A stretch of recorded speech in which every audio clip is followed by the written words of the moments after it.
My name is Sarah Donovan, and I am in Stillwater, Oklahoma. Today is September 29th, 2020.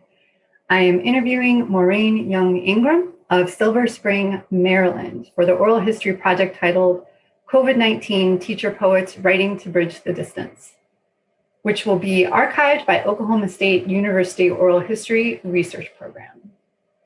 Welcome, Maureen. Thank you. Welcome. I'm thrilled to be here. So happy to have you.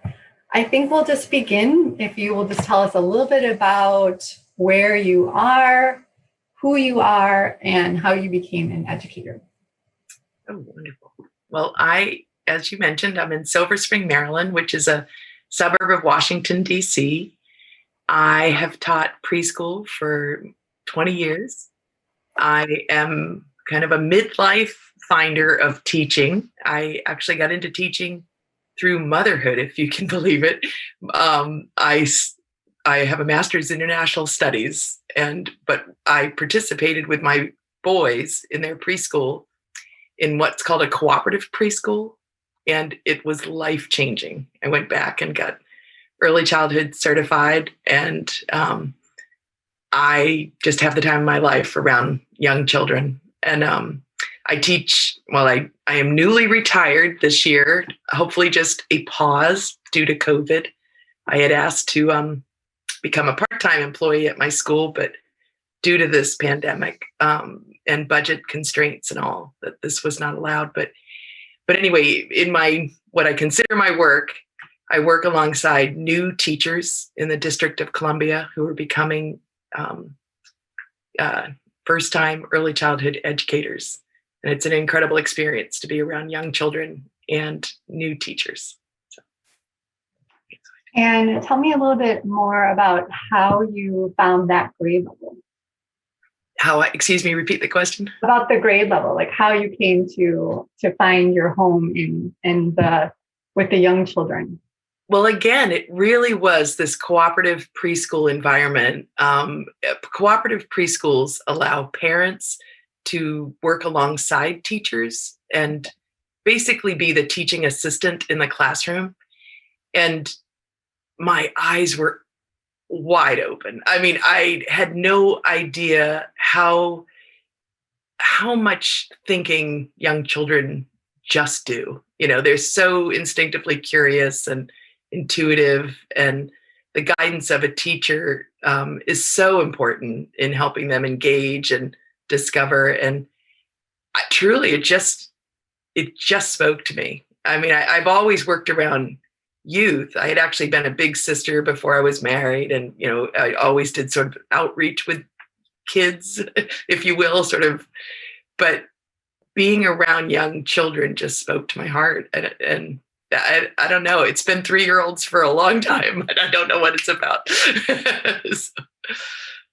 And then what was it like transitioning to then work with other teachers? Well, for 1 year, I worked just with the teachers and would visit them in their classrooms. And that I didn't really like. I mean, I enjoyed meeting these. I just missed the energy I received from young children. So at the school that I'm associated with, retired or whatever, we are a teaching residency school. It's like a hybrid. So I am teaching a class of 22 preschoolers alongside a new teacher. And that sort of like a teaching hospital. It's a teaching elementary school. And we go from 3-year-olds through 8th grade. And it's an incredible model. Because I think you're familiar with this too, but when you're around a new teacher, questions are coming your way, and you have to, it keeps your practice alive. It keeps your practice real. It makes you try new things.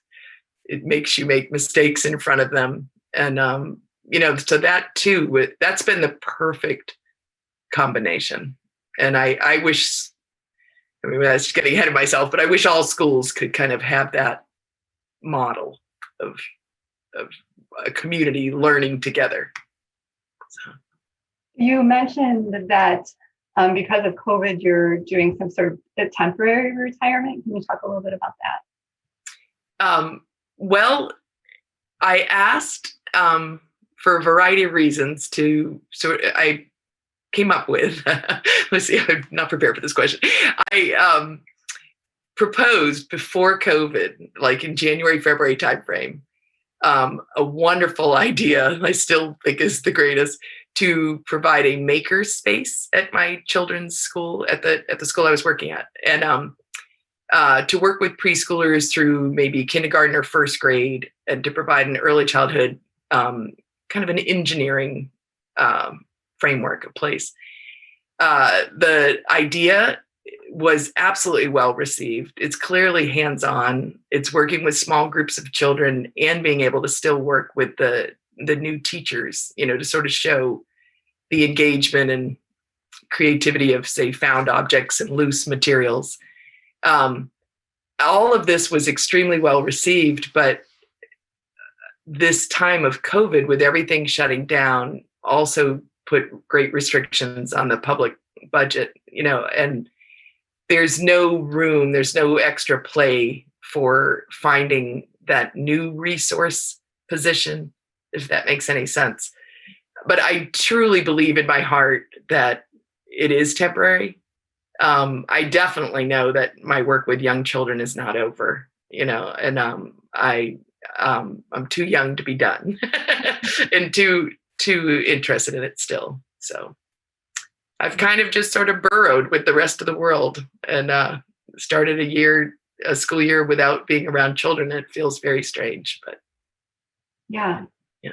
Well, let's talk a little bit about with the beginning of COVID. And so this project is about documenting the sort of beginning of COVID-19 pandemic during the spring of 2020. Can you take us into the moment or how you sort of found out that school, as you know, it was going to be changing because of COVID-19? Yes, that, well, as I said, I teach in Washington, D.C., so I was really at the center of when the president and the government really began focusing on the pandemic. It hit us very hard here in the district. And I remember in early March, sort of a crescendo of fear and anxiety and questions about it. We had a lot of increased absenteeism among students and families. And, there were just and all of us were starting to get a little concerned. But the most clear thing was on Thursday, March the 12th, we were having an enormous learning showcase. It's something we do 3 times a year where the families all come in. And we had to make a decision early in that week to make it a virtual showcase. And we just all flew by the seat of our pants.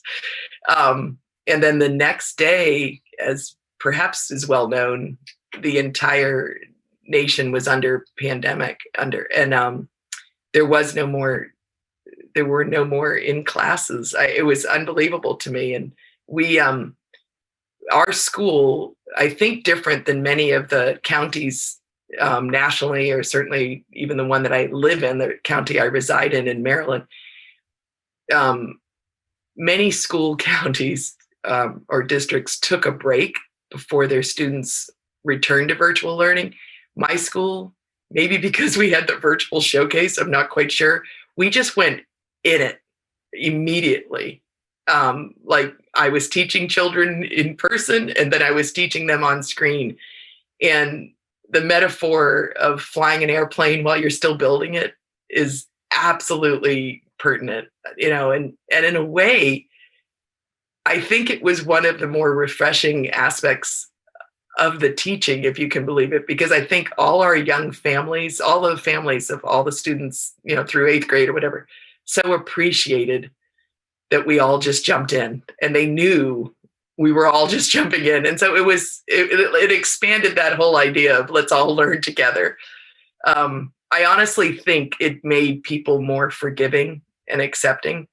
Whereas, I have colleagues, friends or whatever, that teach in other counties that were given a little bit of a break. And I think it raises the expectations, that why isn't this more polished? why is there this hiccup? Why did this technology fail? Whereas all along, I felt like we were given a lot of grace. I am fascinated by thinking about one day you have your virtual showcase and the next day you're teaching online. What does that look like for you? Can you kind of give me an instant or an example of teaching that first week online with little ones? Well, it was very strange. It involved a lot of laughs. I had an incredible team. We were just a delightful team. The young teacher I was working with was at the time of the year when she was mostly in charge, nominally, in a normal school year. She would start to take over by April and May. And we didn't let that entirely happen. I knew that I had to shore her up, but we just tried to do what we enjoy doing on a video. I mean, it was the strangest thing. I mean, I had to learn. I remember spending almost 3 days to create a 15-minute iMovie because of my own learning curve. I mean, it was like a weekend, but I wanted the kids to, we were going into a new trimester too. I mean, that was the timing of it couldn't have been stranger in so many ways. So, I don't know what it was like to be, I mean, I'm having a little trouble recollecting, but we did a lot of one-to-one phone calls with children, and the 3 and 4 and 5-year-old crowd, they are real fans of FaceTime. They already knew us. That's one thing I think about that with this school year. My son is actually an early childhood educator. To walk into a new group of kids who have no connection to you, that's a mountain to climb. I had such a strong relationship with my students already that I think they got the biggest kick out of it. And in some ways, it was allowing the parents to see what it is we do in this gentle way that they hadn't seen, kind of like the cooperative experience I'd had before, back many years before. But no, it was strange. We had lots of mishaps, Zoom calls that were morning meetings and hellos and songs. And you learn very quickly not to have all the mics on I remember thinking that my read alouds were absolutely enchanting because I didn't have any interruptions.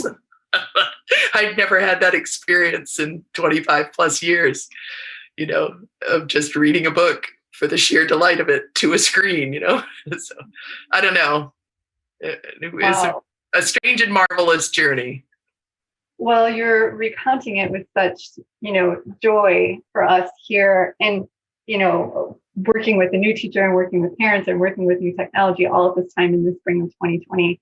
I wonder if we can talk just a little bit about how you were handling that as just as a human being. And we're also kind of looking at this project as a way of seeing how teachers use writing during this time. So maybe just to talk a little bit about some of the ways that you were managing all of this yourself and how writing did or did not fit into this for you. Well, writing, I'm not sure when in my life I realized how important writing was or is, but writing has been a daily habit of mine for years and years throughout raising my children. And so I journal, and I started writing in some different writing forums online. I mean, I have a little bit of a blog, but on 2 blogs, really. One's more personal and one's early childhood. But I knew right away when I get anxious or unclear, writing is my outlet. And I think writing really saved me, and writing was my way in to understanding what was going on. And there's no real rhyme or reason to what I write. But that is maybe its savings for me. That's how it supports me. But definitely it was my writing habit that led me into the desire to try the April plunge. And I do think the April Poetry Challenge for me was desirous because of COVID, if that makes any sense. I was already thinking of doing it, but when I realized how isolated I was going to be, and it was just my husband and I here, I was like, oh, I have to try this, and maybe trying new things every day will be sort of a soft thing for me. And it was absolutely the right instinct, because it did stretch me in a way that wasn't my classroom. It wasn't stretching me the same way learning how to do an iMovie was. I was able to like take what I needed and give what I needed to the paper, if that makes any sense. And so it was very welcomed. So the writing challenge, that was a 30 days of National Poetry Month, was April 2020. And it was teachers coming together to do writing over the 30 days that coincided with much of the early days of the pandemic. Yes. And I wonder if you wouldn't mind sharing one of the early poems that you wrote during that month. I would love to. And I was preparing for this interview. I definitely was fixated on the very first one as I kept going back. I mean, I can remember, the plunge. It was the plunge, like, oh, I'm going to try to write poetry now. And but the inspiration for that first one was what began with a great deal of reflections for all of us to really think about what we believe and what sort of guides us and what matters most. And that's where this poem came from. It's called Compassion It. It's 2 words, like compassion, like a verb. And that's a bumper sticker on my car, just for compassion it. My bumper sticker implies and explains who I am, what I try to do, what I believe. Each of us is hurting in some way, big or small. Love deeply, meet their eyes, laugh together, desire to love and to be loved. Work hard with passion, do justice, seek to know, be curious and wonder. Travel widely and see how wrapped up in one another we really are and really should be. Take action, even tiny steps. Fall on your face, get up, go again.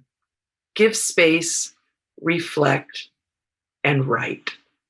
Compassionate. Yeah, thank you. So beautiful. And again, you're coming to it with such care, for, I think, as other poets who are in that space with you, sort of taking care of them at the same time with your poem, and sort of the reminder of, well, of course, being compassionate with one another. Right. At the beginning of April, did you feel sort of, it sounds like you had the sense of, I can do this and I'm ready, and you were kind of coming with the positive energy and the hope. Did that stay with you? That's very much, I think I am truly an optimist in my core. I was born that way. I mean, I can't help but see light in all things. And it's very hard. I have been truly challenged, but I think that for years it's been my job to sort of turn over the reins to this new person in my classroom and watch in the spring them fall apart and, cry sometimes and, want to give up and me try to, and that's all what we do with our students. It's the same thing we do, all of us, with students, no matter what their age. So I think teachers in particular, and me, without a doubt, we're well skilled for pandemics. I really think so. We're our own little crisis response teams. It's not just the folks at the hospitals, but I've long believed and then long preached that, no hour in the classroom is predictable. It's you do your best, with your frameworks and your plans and your details, but things fall apart. I don't know. So it was sort of a circular, long-winded answer, but I think I did keep optimism, but I had to often, truly what started to happen through my writing is reading to reflect, going back and reading what I read and feeling better, like, oh, so writing has grounded me in the ability to be forward looking and hopeful. Well, you wrote a poem called Magic Happens. Can you talk a little bit about that poem and maybe read it for us? Oh, I love that poem. And that one, that's sort of a bookend. That was the last poem of the month. What a wonderful month. I mean, I again, like I think I mentioned that I journal. In preparing for this, I read through my journal and saw again all the interesting little prompts that we received and all the different kind of places I ended up going and places I realized I didn't want to go. And just different things came up all month long. It was a real haven. And I even had in my journal, which I thought was really sweet, and it was a whole nother interview, some of the poems that others had written, that had just touched me. And it was such an incredible experience for the month to end. I didn't want it to end because I felt like I had met these other writers and that we had connected. And I'd learned, I could almost see some of the classrooms. And even though a lot of us were not writing about our classrooms, but so that's where magic happens, because I think that is the month. Having all of us get together, for me, it was very magical. And that's, so I'll dare to read it. Magic happens. Poetic inspiration waiting each morning for me to discover. An enchanted stone glistening in the morning light for me to hold and rub and ponder throughout the day. I let my mind absorb the mystery of the invite. Fascinated, curious, mesmerized, followed by space to wonder. That's how magic happens. April days floated by, alongside, inside, around, between, and about inspiration. Tapping something deep within, stirring me, nudging me, stretching me in new directions. I have marveled at the journey.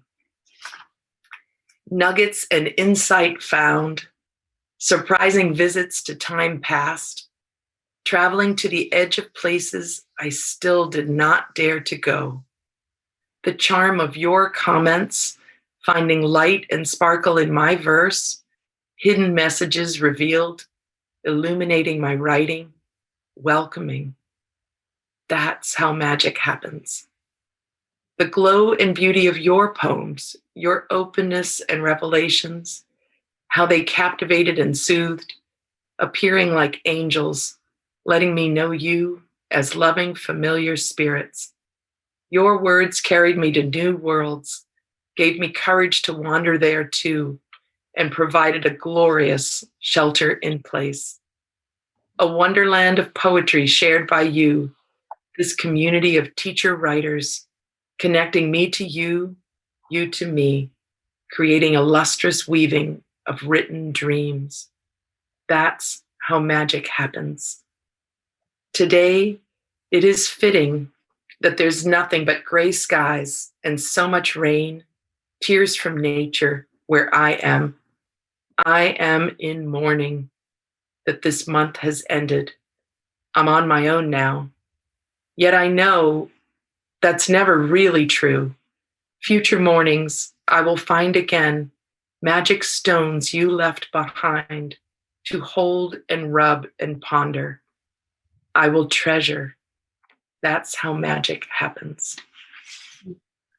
Yeah, thank you. Thank you so much for reading. I'm struck by the sort of the contrast of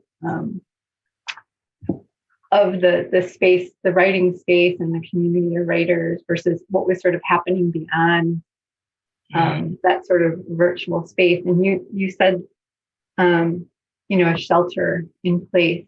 And I wonder if you can talk a little bit about what was happening, in your state, or what was happening for maybe the children beyond the ones that you maybe were working with, because it sounds like that was going really well. But COVID sort of impacted states and other school districts in different ways. What did that look like in your state that sort of the home community was sort of sheltering from or creating a safe space for that?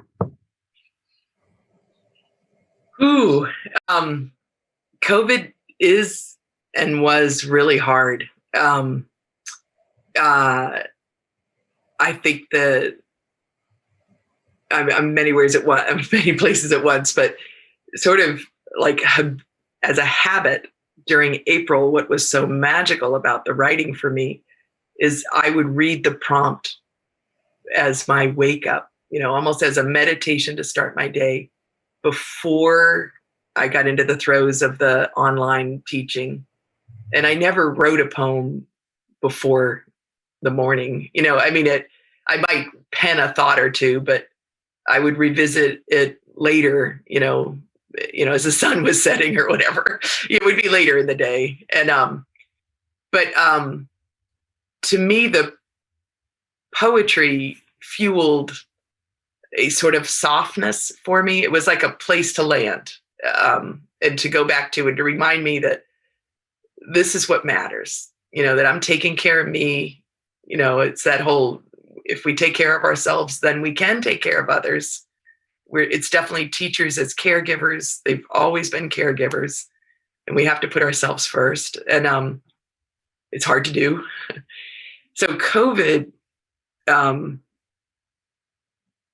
what happened to teaching during COVID was, to me, so frightening for one of the things I care so much about is equity and anti-racism and anti-bias, but truly equity, reaching kids equally and making sure you give them the individual supports. And I think a lot of what happens with the virtual learning, and I think teachers are working very hard for it to be less so, but all those fissures of differences became like ravines. I mean, they were immediately, like I said starkly, I had these little ones in my classroom and then they were on a screen. And what, my background anecdotes, I have many of them, but I won't share them all. But like there was, I know one particularly stressed family that we all knew about in the school with several students, one in my class. So many things happening. It's illness, job losses, everything hit during that horrible month, and the anxiety that we're all feeling. And what I feel kind of instinctively happens to my school, to humans in general, when we get fearful and we get anxious, we like lock, we grasp, we hold, we go into control. We go into do, and technology kind of allows us to be much more impersonal, and it becomes the go-to.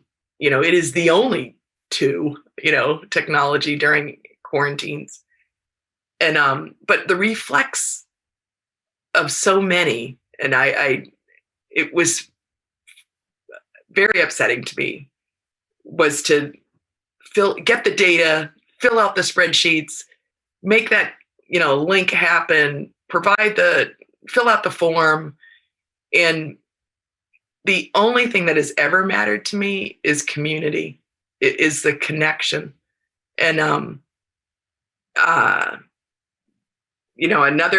feel like the world was is showing us to slow down, but our instincts is to keep going fast and to hold on tight. And so I, in this one little regard to this one family, this is like a background anecdote. My school decided to have one point person in the admin be the entire connection to this family because their data wasn't looking good. There was more absenteeism. There was more this and that. And I was truly outraged, and I advocated and stuff, but I had such a deep connection to the family, and I know other teachers who did. Now, mind you, the person who became the point person wasn't even one of the teachers. It was a way to make the system look like it's working. And that led to another poem. That led to at least one poem, but some of my poems were definitely outlets, for what I felt was critically going wrong with education. And Will you read that poem?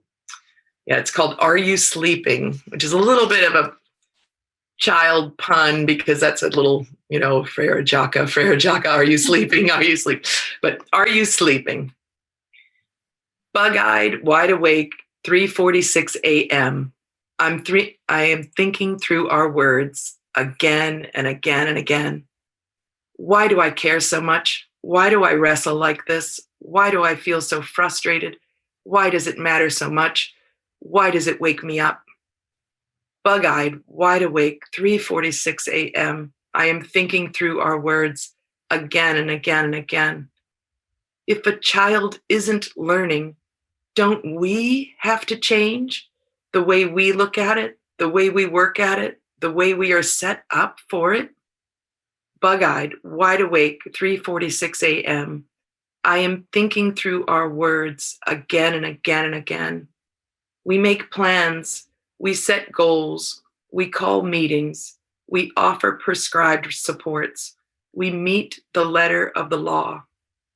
Bug-eyed, wide awake, 3:46 a.m. I am thinking through our words again and again and again. We want the system to work, the child to fit within, rather than bending, turning, stretching to meet the child.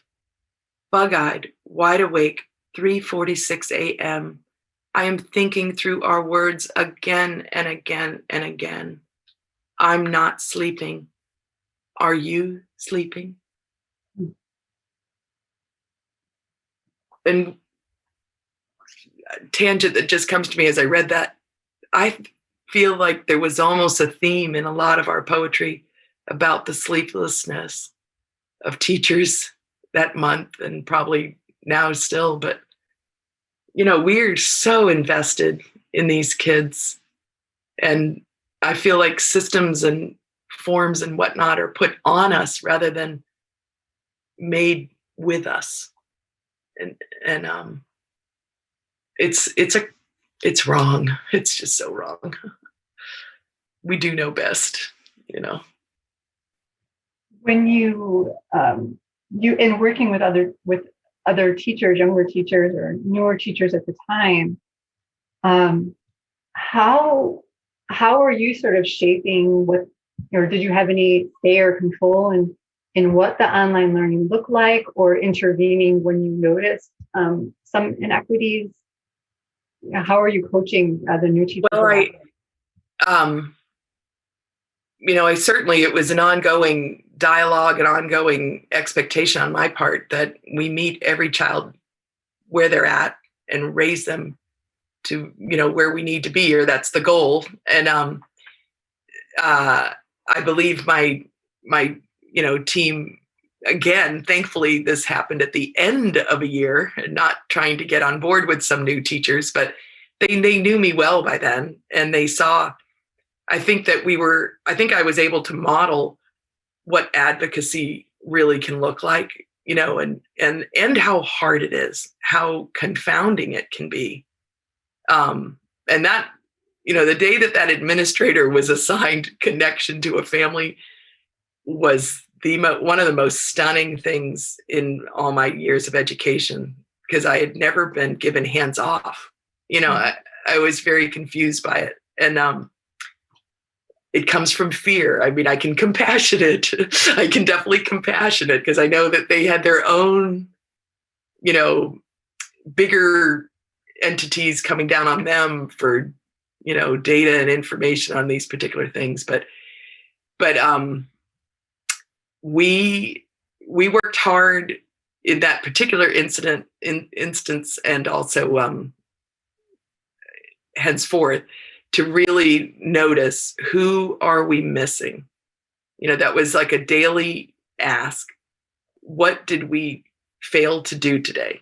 Yes, what should we be celebrating? What was great? And we're going to walk out of here with accolades, but is there anybody, that we've missed? And there were 4 of us on our team. I had a special ed assistant, a teaching assistant, and then this young teacher. And we worked I think we worked magic. I mean, because we were in touch in many ways, putting links to different things out, and connecting and working across teams with other classrooms. And anyway, that's sort of a ramble. No, I think it's helpful to think about the ways that you had to be creative to intervene and to create space for greater equity when it wasn't there. So I'm wondering, how the year ended for you. During this time, like the school year, we were all pretty much still in quarantine. As the school year came to an end, and what did that look like for you? And as a teacher,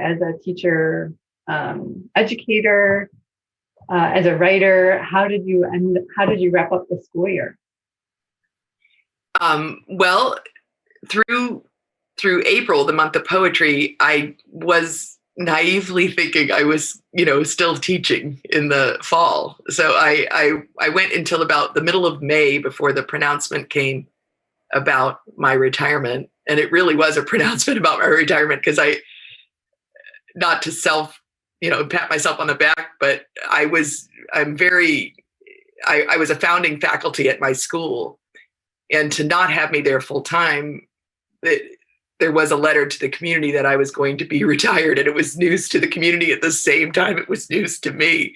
Mm-hmm. And so I ended the school year in a very self-absorbed space. I feel like a cat that was like licking her paws or something, because I was stunned. I felt like, I was as exhausted as any other teacher. And then there was this added thing of, what? I'm not actually working at the school anymore, part-time. And I know that even now they're working to see if there's some way to find some part-time funds, so the school year did end virtually, and that was extremely sad in many ways. Those wonderful ways that you close with students. We did our best. We did little,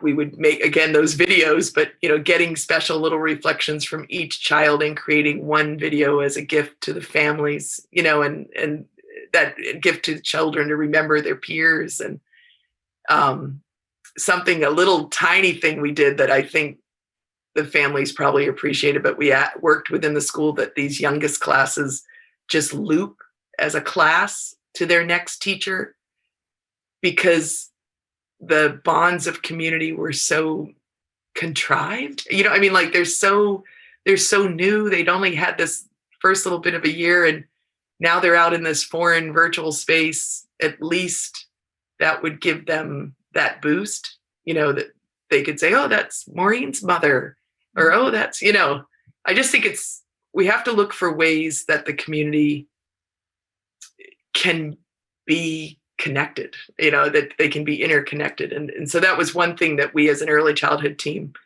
suggested, and I and went forth, to keep that intact. And but it was strange. We had it was so clear that the Washington, D.C.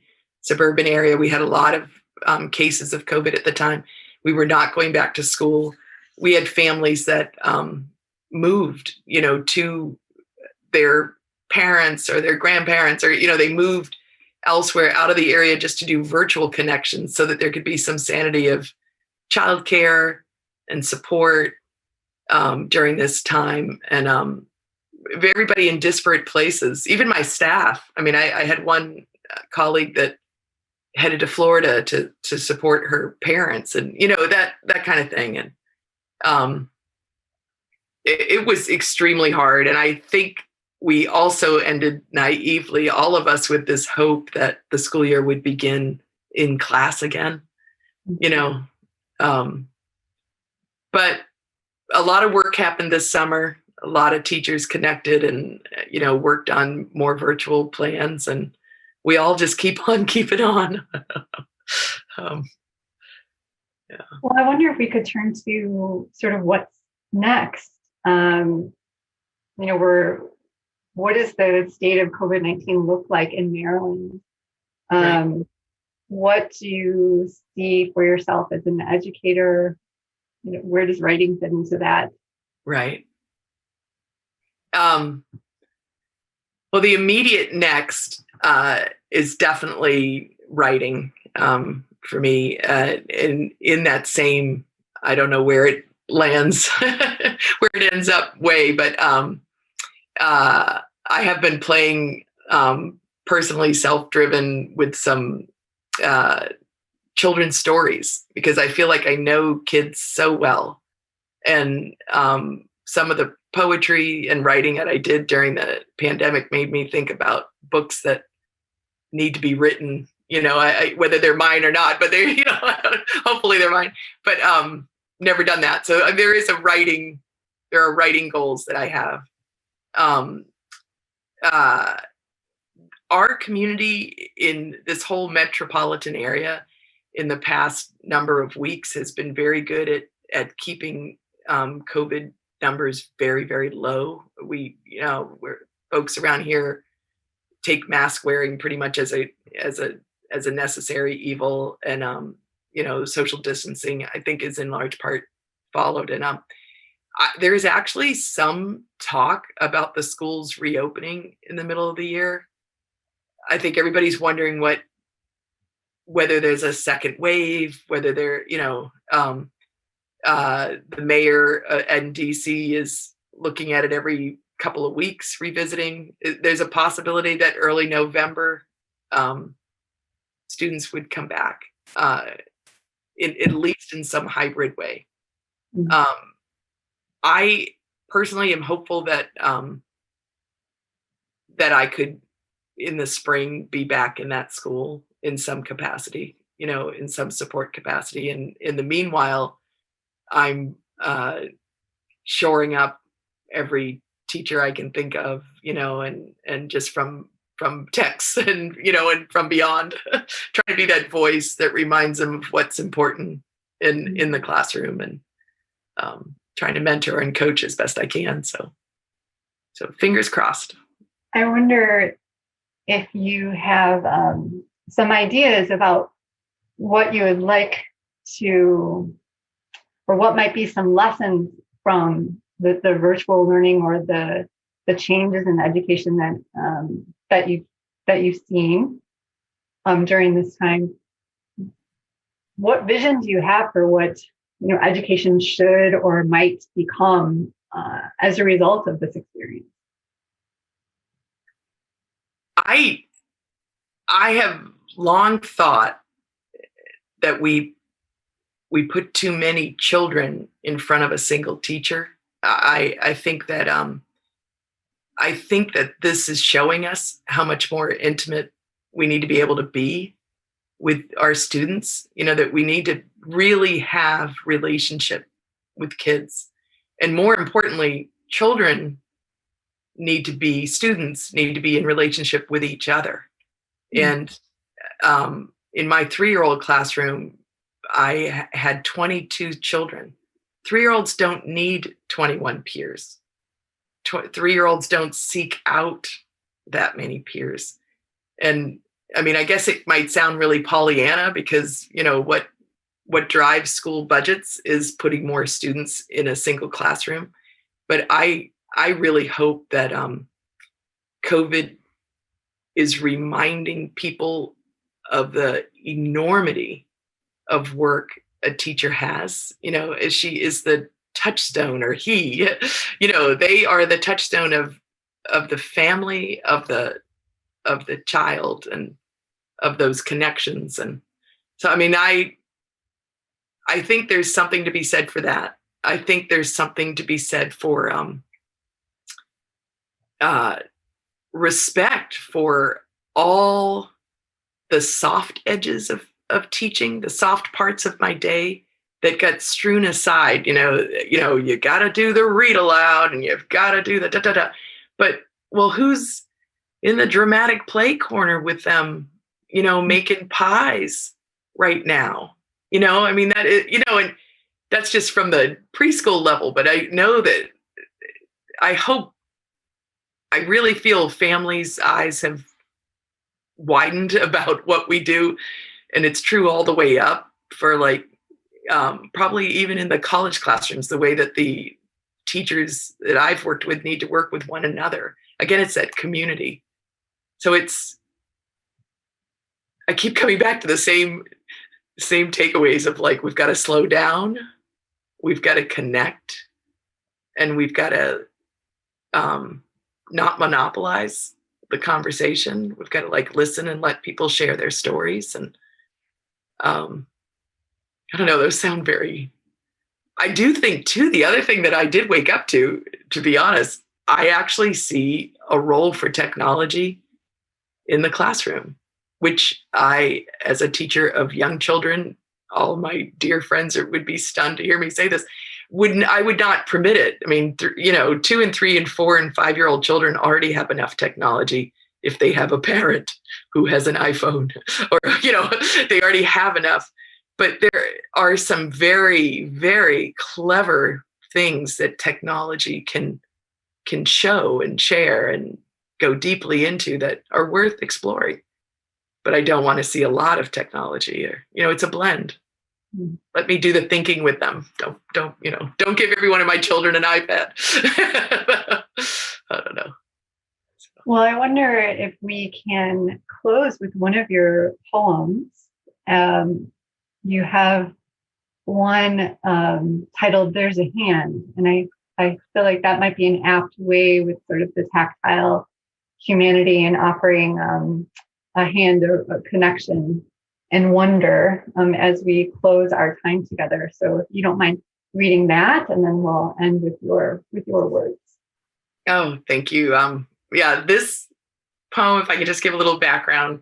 First of all, the prompt was from a couple of beginning teachers. I think it was Jordy and Nadine. Am I right? Were they teaching residents, or they were in school? So I was excited by that. They were my students at the time in the teacher education program at Oklahoma State. Yeah. So I was just delighted that was the other part about the program, is that we were all teaching, we were all learning, and I loved, we weren't, we didn't have to be professionally published poets to participate, and to do the teaching. But so their suggestion was to focus on dreams and nightmares. And we all had a lot of dreams and nightmares during this time, I have no doubt.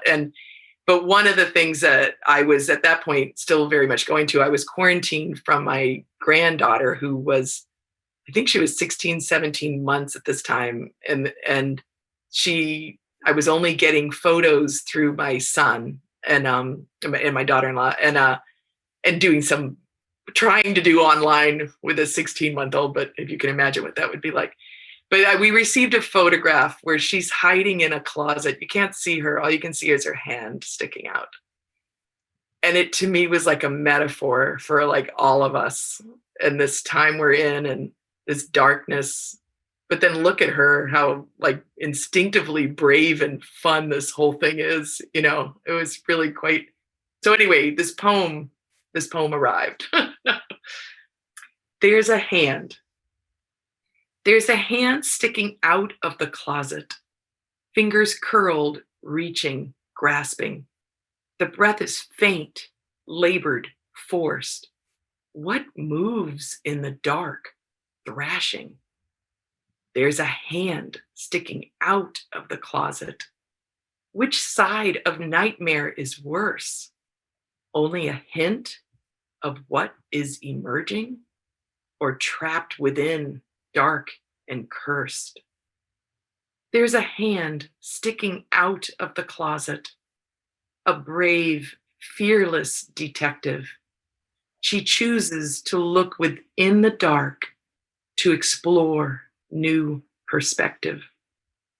There's a hand sticking out of the closet, followed by giggles and pants. Just like Lucy in Narnia, she's determined to take the chance. There's a hand sticking out of the closet, breaking out, coming back to us. Watch how isolation, dark and scary, meets daring and resilience. There's a hand sticking out of the closet, freely choosing the unknown.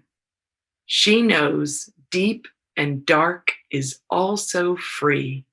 There is much magic at home.